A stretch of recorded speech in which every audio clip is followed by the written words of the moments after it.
The Pre-Med Year, session number 384.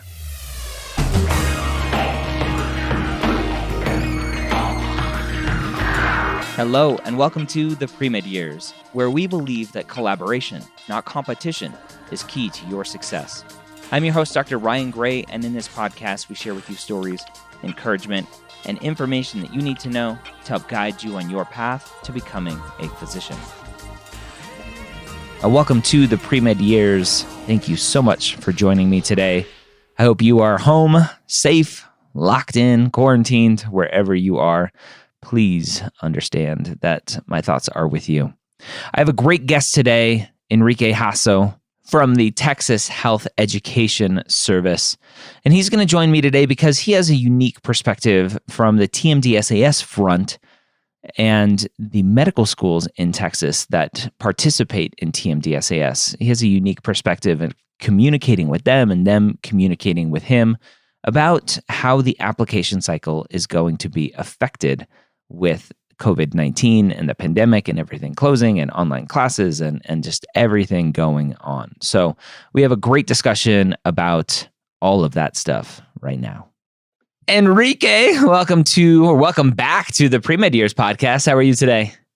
Doing great. How are you, Ryan? I'm excited to chat with you. I'm doing well, thank you. Hanging out in my basement, quarantined. Likewise. I'm just excited to see someone outside my household today. It's funny. Somebody had mentioned, I've been working at home for 20 years, and there's just something different about being told you have to stay home versus being able to stay home. I'm like, I get that. Oh, man. All those years I took for granted. Yeah. For the student who doesn't know who you are, I will reprimand them later, but let's have a quick conversation about who Enrique is in terms of the Texas Medical and Dental School Application Service. Sure. So besides running the world, I am the Associate Director of the Texas Health Education Service. Inside the TMDSAS office. So we're actually structured in a way where it's the TMDSAS application service that everybody knows and loves. And then there's another branch called the Joint Admission Medical Program. And that's a special program for economically disadvantaged students. We talked about this on the last time that was on our podcast. Yep. And then the other branch is the Texas Health Education Service. And our mission is to amplify the messaging for TMDSAS and for JAMP. So pretty much anytime you see anything public about JAMP or TMDSAS, it's coming through us in our work with them. And then we also develop resources around the student and advisor experience. And so we're a lot more advisor facing and applicant facing. So we do have some online communities and we're very active on those. And, it's just a little bit of everything. Our goal is to make sure that students are heard in the application process. And, we sit on all of the TMDSAS advisory and JAMP advisory councils, kind of serving as the voice for applicants and for advisors. One of the interesting roles that your office plays is also interfacing with the medical schools. I think in a different way, similar but different way than the other application services do. And that's one of the big reasons that I wanted to get you on. We were initially going to have a kind of a different conversation. We'll wrap some of the original conversation into our conversation today. But with COVID-19 disrupting everything, disrupting MCAT test dates, disrupting classes and grades and all of this stuff, I'm interested to hear the discussions that you are having internally with medical schools, what medical schools are discussing with you. Last week, as this episode comes out, I had the Dean of Admissions for NYU on, Dr. Rivera. He can only talk about NYU, but you're in a unique position where you can potentially talk about a lot of schools in Texas specifically about what's going on. And I want to start with the messaging from AMCAS that scared a lot of people, right? And I know you're not associated with AMCAS, but the messaging from AMCAS, and this is where I think TMDSAS has an advantage. The messaging from AMCAS is nothing has changed. And that freaked the students out. They're like, what do you mean nothing has changed? The world has stopped. And I didn't like the messaging. There was no empathy in the messaging. Like, like, we know you're scared. Nothing has changed right now, but we're waiting to hear from medical schools, right? AMCAS and ACOMAS, for MD and DO schools outside of Texas, public schools, they basically are just portals to the school, and all the schools set their own deadlines and everything. And so AMCAS is normal because all the schools haven't really figured anything out at this point yet. Right. What is the difference with what's going on kind of opposite of that with what's going on in Texas with TMDSAS, with Texas medical schools? How are you guys handling all of these changes? Sure. Hate to be that guy, but I'm really going to have to take this back to 1968. Back at the establishment of the University of Texas Medical and Dental Application. Before AMCAS. Way before AMCAS. Before AMCAS. And back then it was just the UT system schools that just came together and said, you know what, we should form our own application service. Yeah. And then, other folks that are more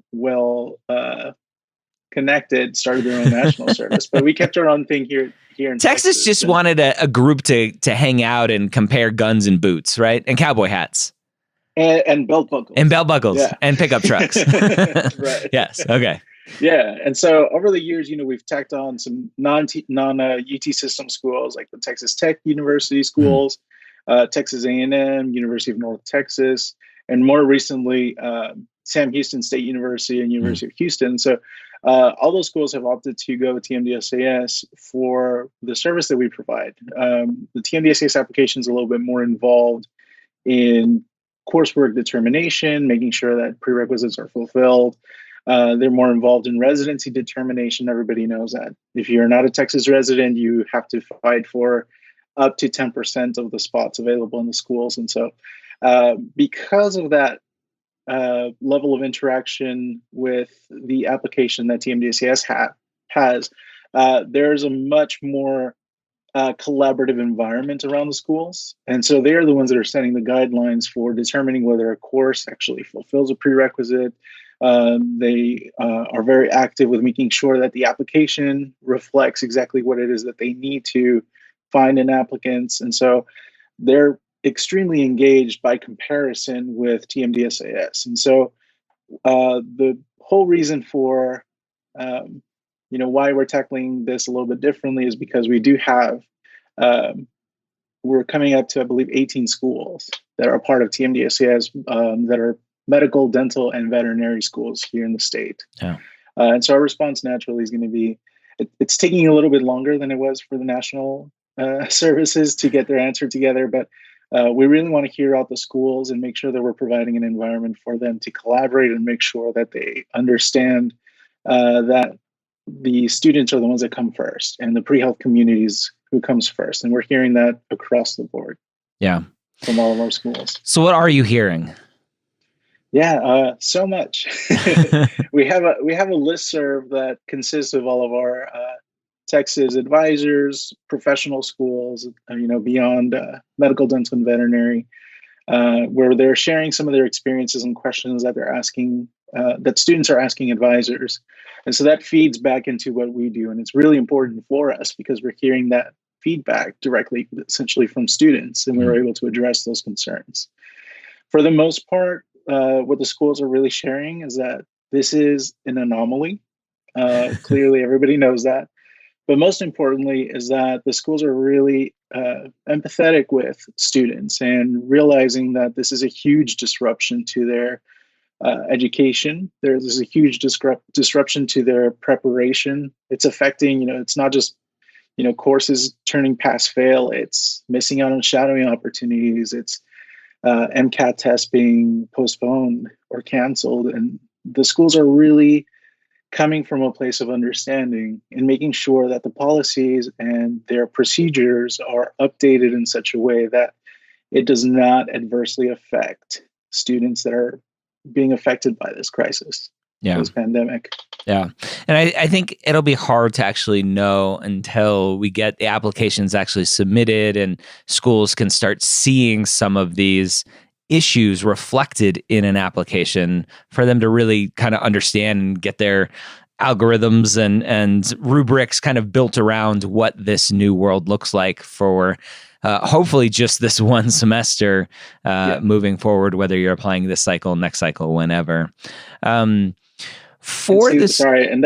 actually where our strengths come in, is because rather than waiting for the applications to come forward, we're already getting feedback from applicants and from advisors. And so we're able to start thinking about those questions and how to address those. And so when TMDSAS is coming up with a response, at first it's seeming a little bit broad, but we actually have a committee made up of all of our participating institutions that's going to be meeting regularly to address those questions and those concerns, so that students are well aware of how this semester is going to affect our application, and they're aware of how the schools are going to process their applications as a result.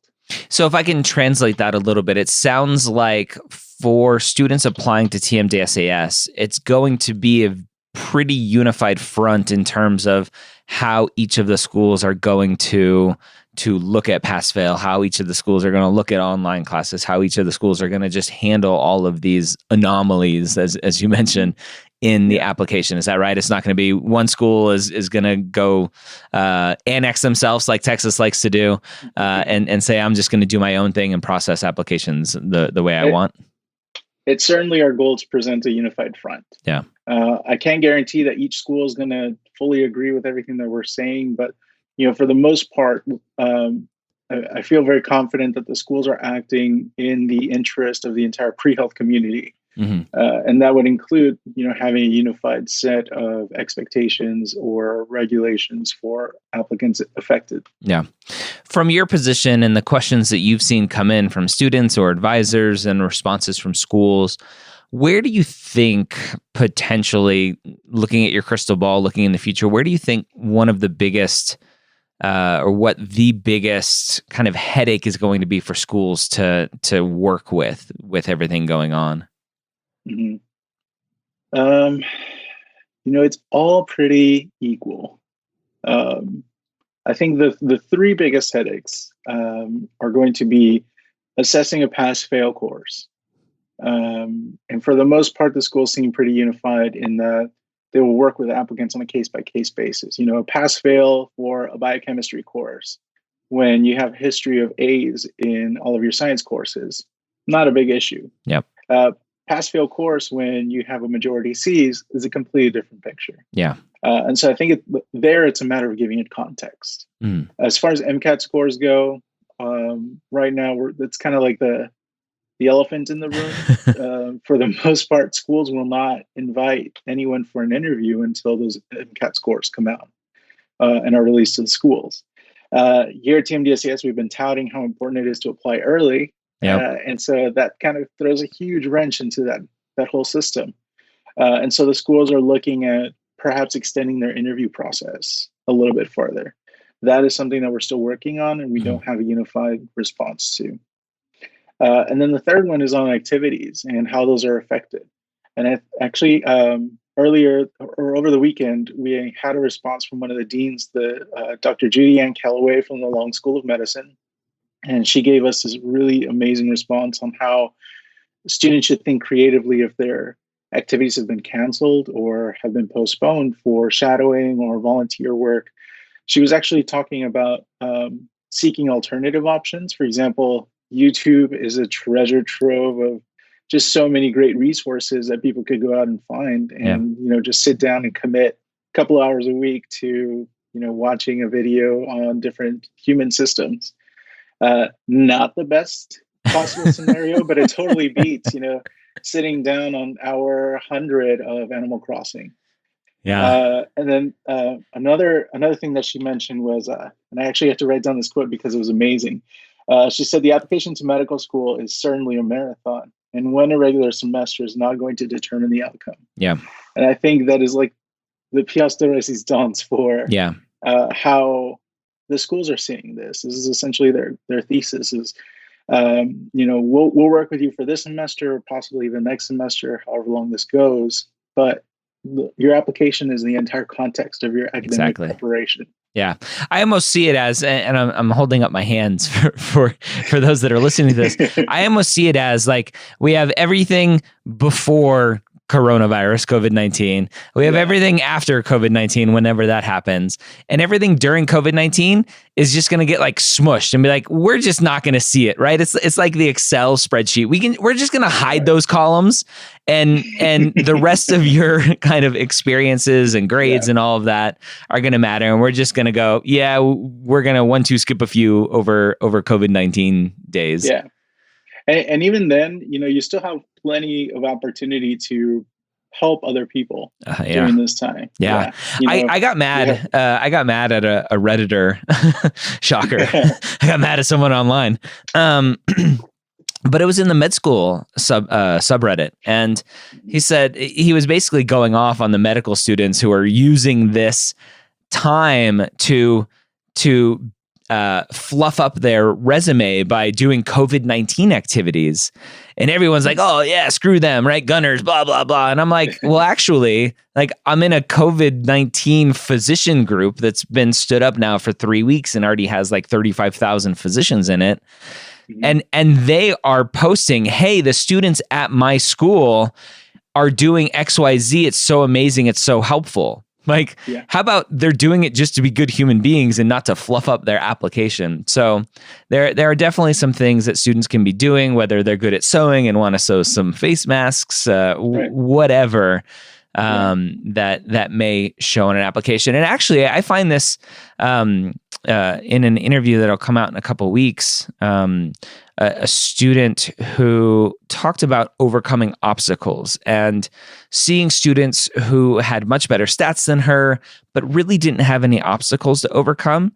I think this is the perfect opportunity for students who have already overcome obstacles, know how to persevere, are determined to continue to do that. And it's going to potentially throw some wrenches into students' lives who have never had any obstacles. And it's going to hopefully show them that they can overcome. I don't want those students to fail, but the students who haven't had to overcome any obstacles and aren't resilient, aren't determined to overcome this, they're going to struggle a little bit more. And that'll even out the playing field a little bit. Right. And it's really just how you're reacting to the situation. In advising, it's something that we're always challenging students to think about. We ask you to list, all your activities and the things that are most meaningful to you, but it's like, what did you take away from this? Why is this important to you? And why is it important to your journey as an aspiring healthcare professional? Yeah. And so it's kind of thinking outside the box right now. If that comes down to, volunteering for a food delivery service for your local food bank, or actually signing up for a part-time overnight shift to restock the grocery stores nearby.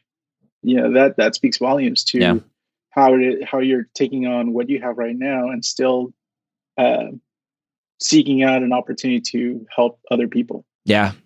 Going around the neighborhood and signing up five neighbors who are elderly, immune compromised, whatever, don't want to go outside.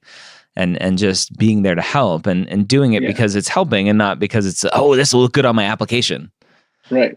Speaking of Reddit, I saw this really awesome post where, they had they went out around the neighborhood to their elderly neighbors, and they have like a visual system that they incorporated. The green, yellow, red? Green. Yeah. Yeah. It's like, if it's green, I'm okay. If it's yellow, I need something. If it's red, get help. Yep. I thought that was brilliant. Getting engaged with other people while still maintaining physical distance. Yeah, the people who come up with that are the ones that watch lots of spy movies. Where you're like, when my handler wants to meet, he puts a little chalk mark on the mailbox. Light the candle outside the backyard. Yeah. So let's talk. One of the kind of reasons that I originally had you on the calendar was to talk about non-traditional students and re-applicants. Yeah. I think re-applicants are going to get hit hard potentially with this, especially students who are in post-bac programs, who are in master's programs, who know that they need to fix their GPA, and now all of a sudden they're forced to go pass-fail. How do you think TMDSAS, the Texas medical schools, how do you think that's going to account for a re-applicant? I think this goes back to context. what it looked like beforehand, and what did it look like up until February. Mhm. And I think that's going to be a huge part in how the schools are going to take a look at applications. For the most part, if somebody needs to fix their GPA, it's not going to happen in a year. And a lot of post-bac programs tend to be a year long, but they include other opportunities and other experiences. So my advice to those students is really, stay the course. If you have a pass-fail course, and I'm only speaking for TMDSAS schools here, Yep. is, stay the course with what you're doing, and the schools will work with you.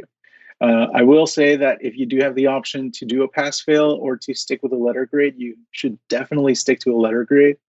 And that's what's preferred from the schools. And if you are of the mindset of how are they ever going to know that I had that choice, it's because there are so many other applicants from your school that have that choice and took the choice of the letter grade. Yeah. I know that deadline's coming up for a lot of students making the decision whether or not to pursue that. As far as the other aspects of a post-bac program or even a DIY post-bac program that a lot of students tend to do, just really find opportunities to engage with an advisor of sorts. Your post-bac program might have an advisor integrated there, and they have solutions for you in the meantime.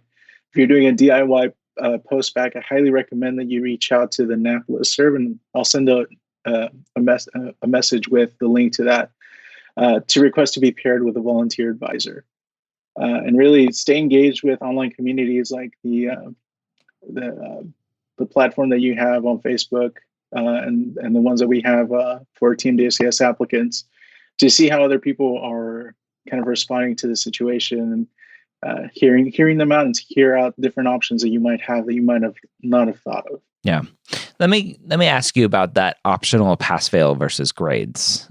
Mm-hmm. Do you know, again, from a broader perspective, and obviously schools can go off and do their own thing, but from a broader perspective, the conversation, do you know if schools are going to accept pass-fail even if it was an option? Or are they like, if pass-fail was an option for you and you took pass-fail, then we're not going to accept that class? Is that the message you're hearing?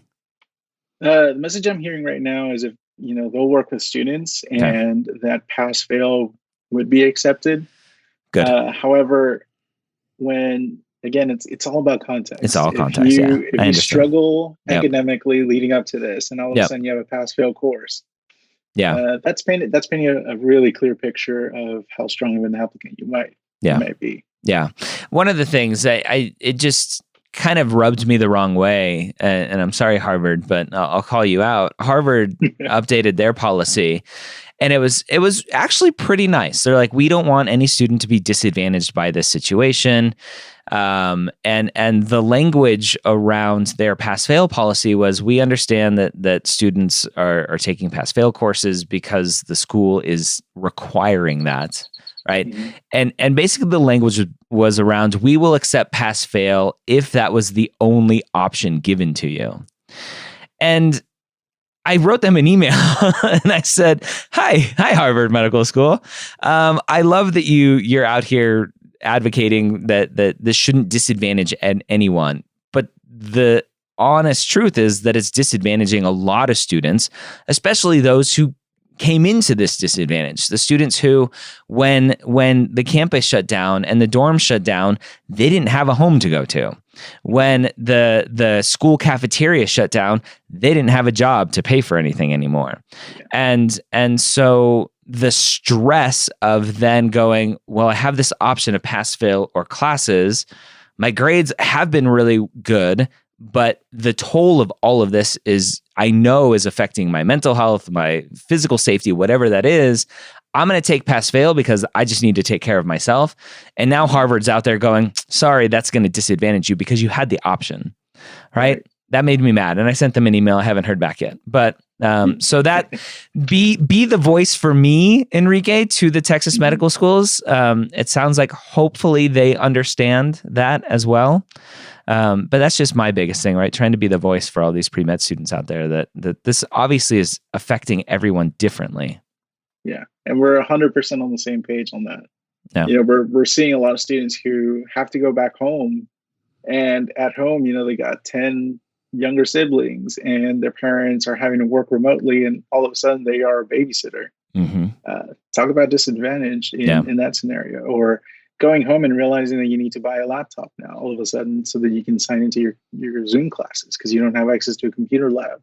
Yep. There are so many things that are at play right now that are affecting students. Yeah. Huge.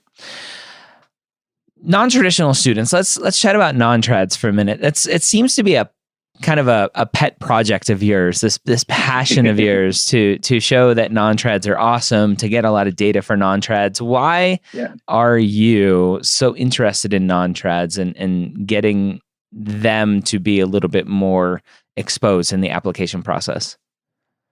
Let's see. For a non-traditional student, you are already at a huge disadvantage in that you opted to take a different path than the one that you decided to pursue at the end. We're gonna fight over those words. Okay, keep going. And so, for the most part, the students that I've worked with they tend to be second career students. Yep. They're business majors, and they all of a sudden decide to pursue medicine. And for them, their disadvantage is that they don't have the network to exchange ideas with. Mm. As a pre-med student in a traditional school, you have 100 other people in your biology class you're able to talk to. And it depends on the culture of that pre-med world. Yeah. A lot of those students avoid those other pre-meds because they're like, they're negative. But you're still able to kind of like hear through the grapevine about how difficult a test is or what's going to be on the MCAT. Yep. As a non-trad, you don't always have that opportunity. Yep. Secondly, a lot of them don't have access to an advisor who's able to help them. And those that do have access to an advisor tend to have really terrible experiences with those advisors for some reason or another.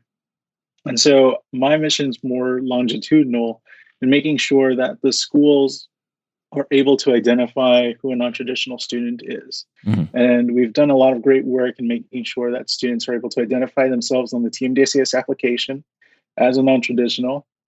We were worried that, all of a sudden we get a lot of people who'd be like, I'm non-traditional because I drink, yellow Gatorade instead of red, or some other bogus responses. Yeah. And some of the responses were just like, that's not exactly what non-traditional is, but the schools really love that question because it gives them some insight, not just on whether or not they're non-traditional, but also on how self-aware a student is. Yeah. It's almost like an extra secondary question. And it was pretty great. And we actually pulled some numbers and we saw that previously we'd been using age as a cutoff for non-traditional. And we're no longer doing that since students self-identify. And the numbers are actually pretty standard. I believe it just increased about a 0.1% per age overall. Over the whole pool. Okay. Age, everything else stayed pretty much the same. 0.1% in terms of total students that you were flagging as non-trads? Yeah. Yeah. Okay. So that's pretty interesting to see. And I think ultimately what it comes down to is that the schools are always talking about how amazing non-traditional students are. Yep. And everybody really wants people who have life experiences to come into medicine because they're able to connect more and engage more with other people and to really engage with the human experience better. Yep. But they talk the talk and never really walk the walk. And so now with this is essentially like a longitudinal thing for us. We're presenting data on how non-traditional students fare in the application and how they're able to acquire matriculation. But we also are able to take that information back to advisors. And in fact, we're about to launch a survey that is going to address some issues that non-traditional students have.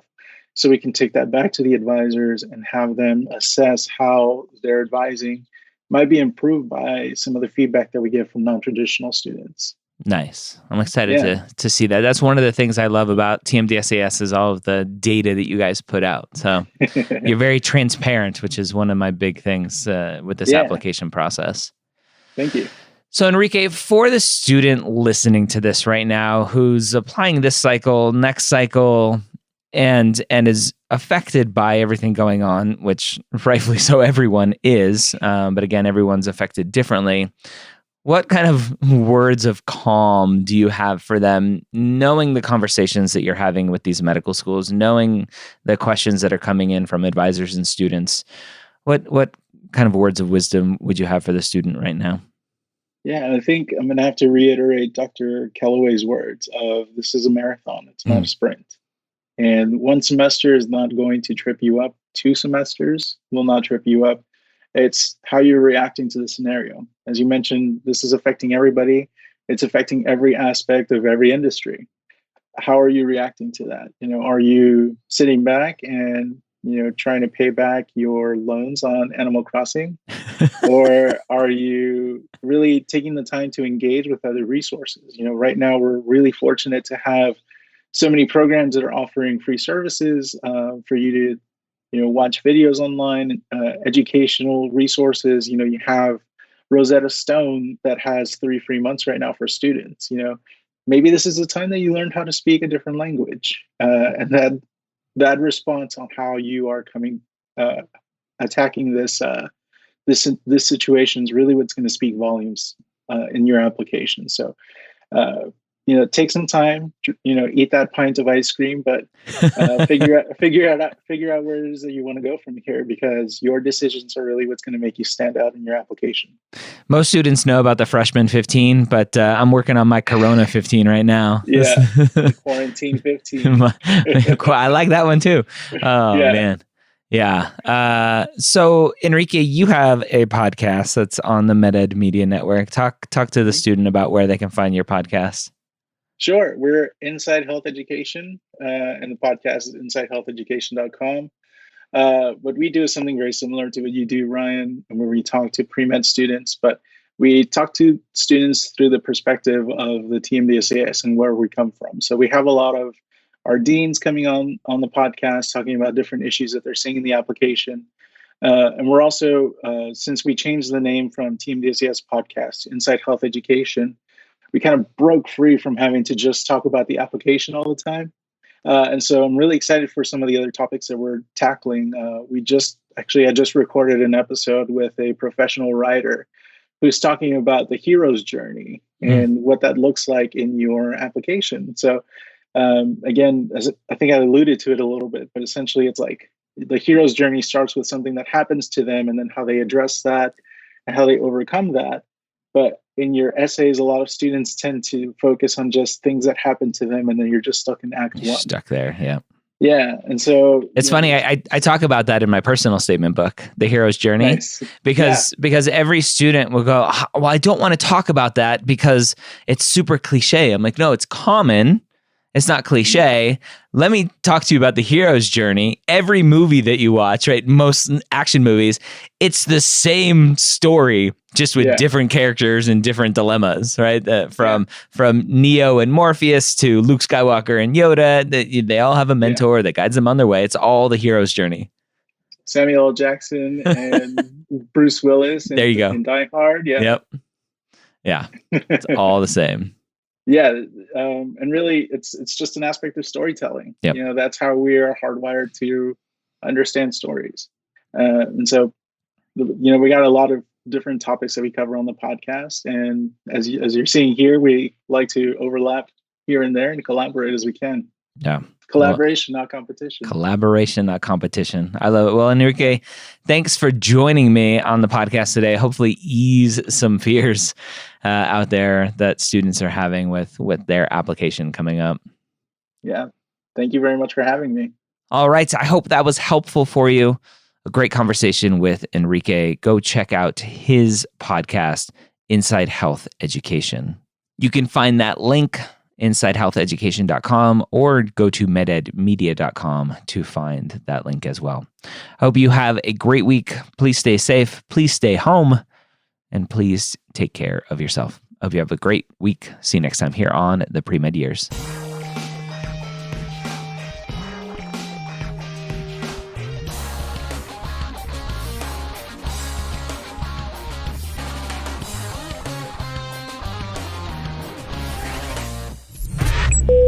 This is MedEd Media.